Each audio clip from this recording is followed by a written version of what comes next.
Here's another example. It says find the length of the curve. Now this one's going to be with respect to y.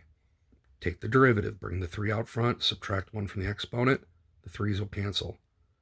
This is y to the negative 1, so bring the negative 1 out front, subtract 1 from the exponent, you'd get y to the negative 2.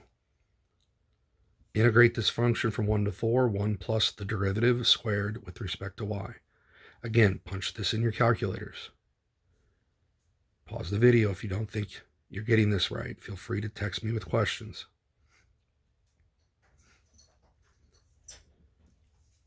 Do the following curve.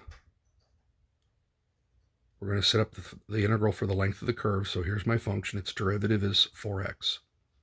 So 1 plus 4x squared, take the square root from negative 1 to 3 dx. You can use your graphing calculators to confirm that this is your graph. Punch this in your calculators. You'll see that this is your answer rounded to 3 decimal places.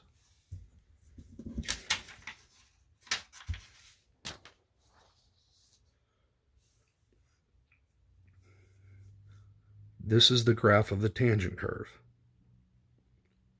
We want to find the surface area from pi over 5 to pi over 4.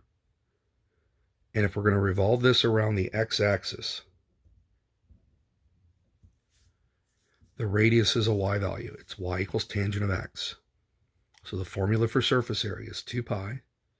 The integral from a to b, in this case, that would be pi over 5 to pi over 4. The radius is a y value, so tangent of x. Radical 1 plus the derivative of tangent of x, which is secant squared of x, to the second power dx. Now, this might be a little difficult to punch in your calculators. Again, maybe let this be y1. Let y2 be the derivative. It'd be easier to punch in your calculator. Again, make sure you're in radian mode. Feel free to pause the video, see if you get that answer right there, 1.708.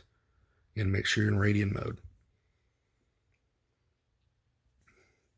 This is another problem for surface areas of revolution that's really nice to look at. Should we do this with respect to x or should we do this with respect to y? You'll notice the x values run from 25 to 9. The y values run from 9 to 25. If we solve this for x, you would subtract the y to the 1/2 and then square both sides. It would be the same for the y. So when you look at this, if you're revolving this about the x-axis, the radius is going to be a y value. So what does y equal? Equals 8 minus x to the 1/2 squared. And then it would be 1 plus the derivative of that. The derivative, you bring the 2 out front. 8 minus radical x, and then you have to multiply by the derivative, which is negative 1 over 2 radical x. The 2's will cancel, and if I distribute the negative 1 over radical 2, I'm going to get x minus 8 over radical x.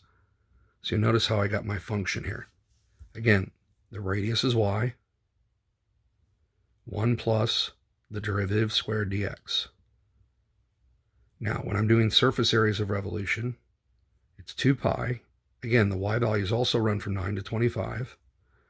The radius, since I'm revolving around the x-axis, and this is a typo on my part, so I'm going to make my correction here. The radius is y.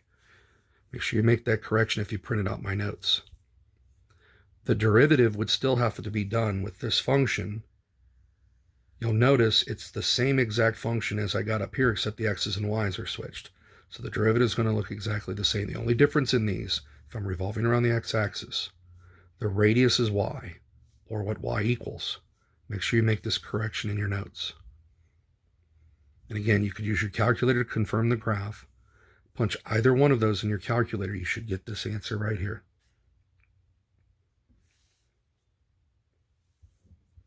One more problem. Find the area of the surface. Again, surface area of revolution. Here's my function. Take its derivative. 2 pi. The integral from negative 2 to 0.